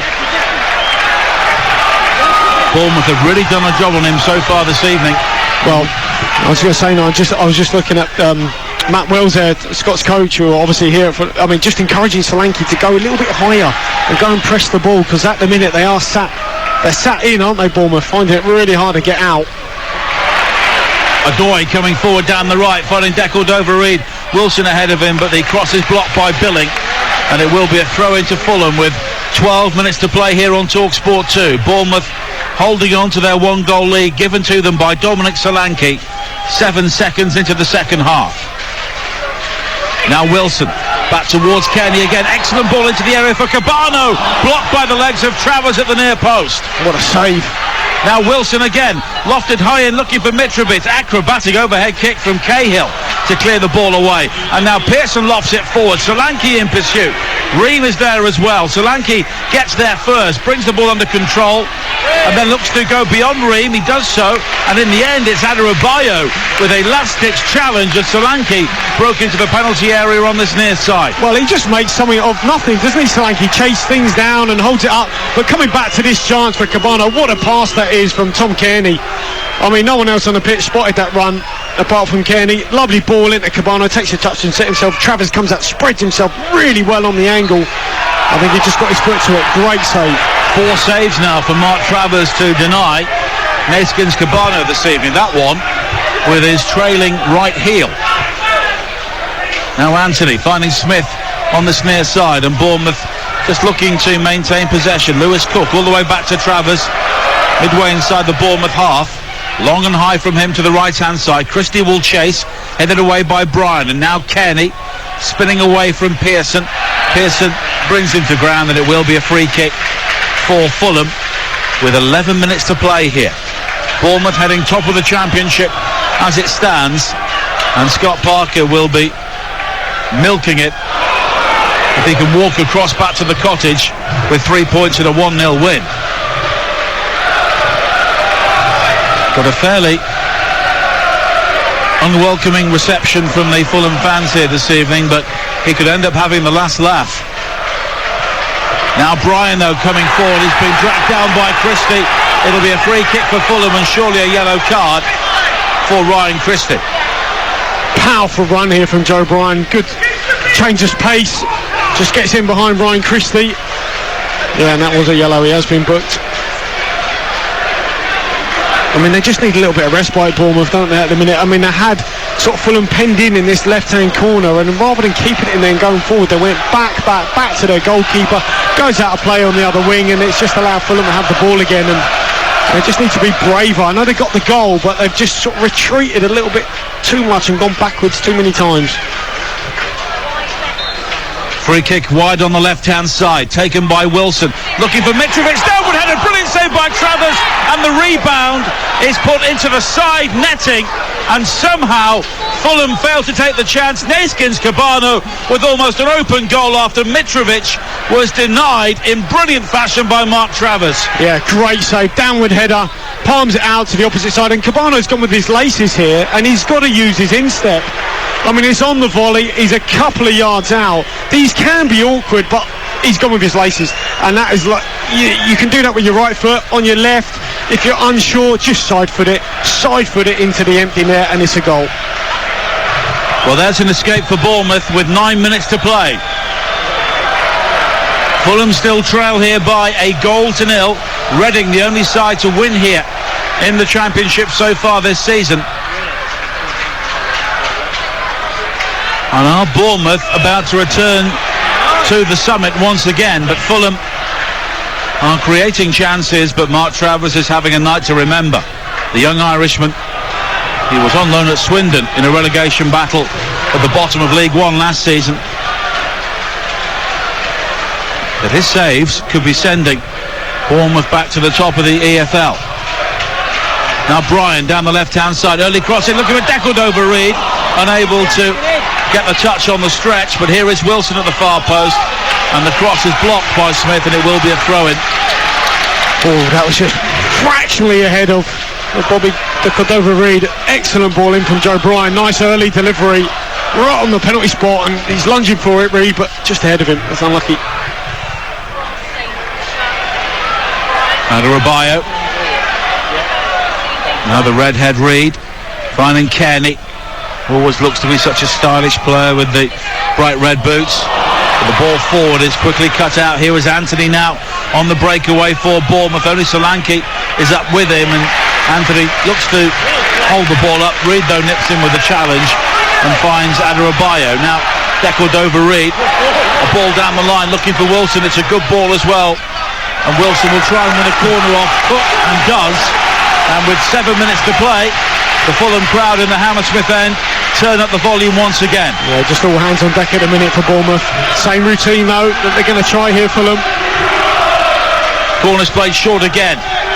Back towards Wilson, early cross into the penalty area, headed away this time by Cook, controlled by Reid, cushion into the path of Kearney, who shuffles to his left, and it's back towards Bryan, and Bournemouth have got themselves reorganised here, but here is Kearney with space down the right hand side. Wilson is on the overlap, Solanke looking to get across, back in field to Decordova-Reid inside the area. Now Kearney, right corner of the penalty, whips it in, Gladstone, and in! And Fulham have the equaliser, and it's Tosin Adebayo, an unlikely goal scorer, but such a crucial goal at the top of the Championship. Adebayo glancing in, and Scott Parker maybe deny the victory on his return to Craven Cottage. It is Fulham 1, Bournemouth 1. Well, it's a terrific little guided header this into the bottom corner, and I think he mimics Dominic Solanke's celebration with the bow and arrow. I think it's obviously a bit of touche here from Tosin. Nice ball in from Kearney, and a little flicked header into that far corner. I mean, he's just brought a bit of quality, hasn't he, Tom Kearney, since he's come on. Put the ball into a really dangerous area. And I mentioned, look, they were just getting so deep, Bournemouth. Couldn't relieve the pressure. And in the end, it's come from an unlikely source, you'd guess. Well, it's a goal which could send Fulham, or keep Fulham, back on top of the league. And Adebayo was mimicking the bow and arrow celebration. Had he been maybe more awake at the start of the second half, Solanke may not have scored, but that's another matter. I think the celebration obviously irked him from Solanke, and he's, well, fair play, he's got his own back. Well, he's delivered a big goal here.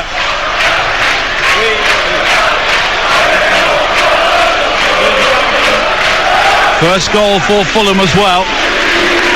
Did score goals on loan from Manchester City at Blackburn in the Championship, and Fulham now looking to go for the win, but they've given the ball away. Christie closing down. Here is Solanke, and we have 5 minutes to play, and it's 1-1. And you have to look at the marking there at the set piece as well, because Adebayo is one of the tallest players on the pitch, and Ryan Christie isn't.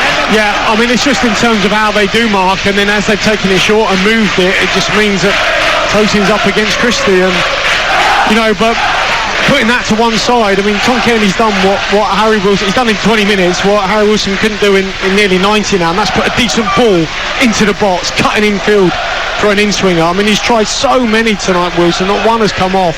Kenny's come on and shown him how to do it. I mean, it's just been class. Double change on the way for Bournemouth. Chris Mepham will be one of them,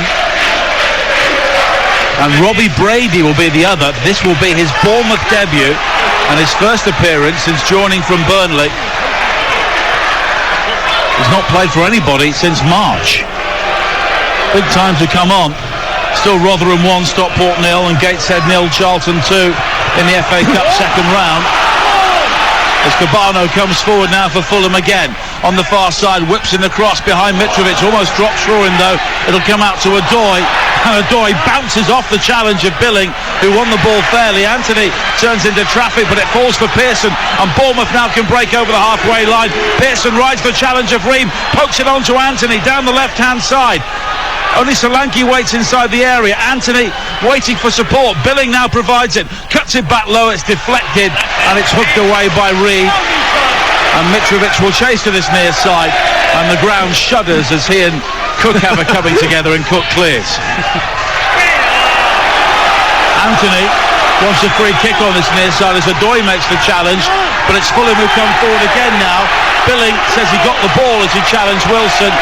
Tim Robinson disagrees. It's a free kick and a yellow card. Yeah, if in doubt, I think Tim just show him a yellow. I don't know if that's tonight. You'll probably tell me, but I think he won the ball there. I don't know. I didn't see too much in that. Well, having a little laugh about it. There are very few Bournemouth players now who haven't been booked in this game. Jayden Anthony is going off along with Adam Smith, and it will be Brady and Mepham who come on. Travers, Stacey, Smith, Cook, Christie and Billing have all been booked now. Easier to say who hasn't. Yeah. I'm just looking at Jayden Anthony. I mean, his legs had gone for a little bit, and if you look at the quality, I think Robbie Brady, obviously class, we know that, but obviously getting back to fitness until Kearney comes on for Fulham, and I'm sure the depth that Fulham have has helped them get out of a hole here.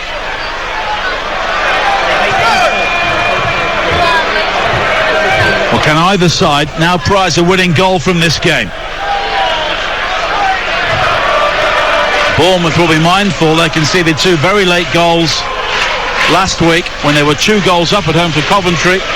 Ended up drawing 2-2. They've not won in 3 games since a 4-0 win over Swansea at the start of November. They've gone to a back 5 now, haven't they? Just trying to see this out, Bournemouth. Brady's going to be sort of a left wing back, and Mepham just drop in as a left centre half. Cahill in the middle. Cook in the middle. We're in the 90th minute. 1-1 here at Craven Cottage on the home of the EFL, TalkSport 2. Now Adoy on this near side, and it's been all Fulham in the last 20 minutes of this game. Reed finding Wilson again. Deckled over Reed, waits on the edge of the area. Lovely spin from Adoy. Is challenged by Brady, and it will be a free kick for Fulham. Much better than a corner down the right-hand side. Yeah, I don't know what Robbie Brady, why he keeps apologising to Dennis Adoy. Who cares if he's fouled? Just get on with it. Nice bit of skill though from Adoy. I mean, he's been late a couple of times on Adoy, and he keeps apologising, Robbie, but I don't know why. Well, it's a free kick which Wilson will take. Everybody back here for Bournemouth, who have lost their way in the second half in a match which was heading their way.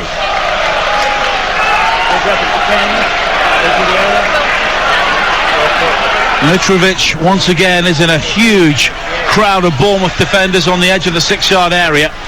Adebayo, the goal scorer for Fulham, runs to the near post. It's played short and low, and it's fired towards goal by Reed, and a corner kick has been given. He was closed down by Pearson, and Fulham had the opportunity to keep on the pressure. Well, Ben Pearson's down here, so this won't be taken just yet. He had to make that challenge because it was a clever little free kick played square across the box. You think Kearney's going to come on and hit it? No, it went to Harrison Reed, and Ben Pearson got up to the ball really well, but he took one for the team there. Pearson hobbles back into the penalty area, and it's Wilson who will deliver the corner here. We are into a minimum of 4 added minutes.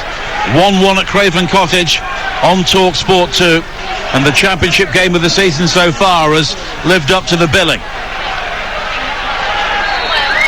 Can Fulham find the winner here? The corner from Wilson is headed away by Cook, volley back in by Reed, but it was a bobbler into the ground, and Bournemouth are able to clear their lines. Now Bryan on the left hand side, challenged by Brady, and Bryan runs the ball out of play, and Bournemouth will just be happy to try and slow things down here and maybe take the point.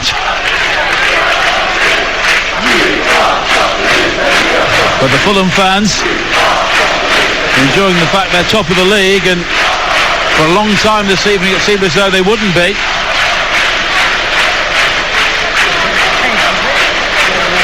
But we always look for signs in games like this of whether either teams have got weaknesses which could be exploited, and I think both teams have shown weaknesses, as Adrabaya almost nods it into the path of Solanke, but it's funneled back towards Rodak. Fulham really huffed and puffed in their search for an equalising goal, but Bournemouth got deeper and deeper and in a sense presented them with the opportunities to get it. Now Kearney. Wide to this near side again, the right, and Wilson. High cross into the penalty area, headed away by a flying Steve Cook. Nodded back in field by Bryan. Now Mitrovic with his back to goal, tries to find Kearney, but Bournemouth managed to shovel the ball away. And it's Christie on the far side, coming in field, looking for support. Plays it back towards Cook, and there's a momentary lack of communication there between Cook and Mepham before Travers clears downfield. Solanke was outnumbered, but the clearance from Adrabaya only finds Pearson. Now Lewis Cook finding Pearson again. Mepham with a long diagonal ball forward wide to the far side. He was looking for Christie, was miles away from him, and it's a throw into Fulham. Draw a fair result? Yeah, I mean, certainly, the game's been played sort of exclusively in Bournemouth's half, isn't it, really? Haven't really got out of it too many times. Fulham had a lot of the ball and finally made some of that possession count, but if it is a draw, then probably, just about. Reed. Square towards Ream. Ream lofts it wide to this near side. Brady heads away, but only finds the chest of Decordova-Reid. Now Adoy. Square towards Kearney.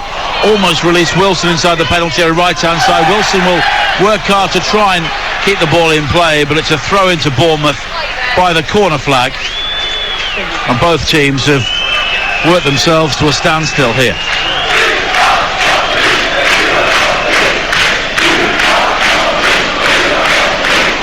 Brady is taking his time over the throw-in, but Tim Robinson is just giving him the hurry up. And that's it. Cracking game of football. It finishes 1-1. Fulham stay a point clear of Bournemouth at the top of the championship. For a long time in the second half it looked as though Scott Parker would be returning here and emerging from Craven Cottage as the victor following Dominic Solanke's goal straight after half time, but Toshin Adrabaya with a late equaliser ensuring parity, and the championship promotion race will roll on with both of these sides sharing the points here this evening. It is finished Fulham 1, Bournemouth 1.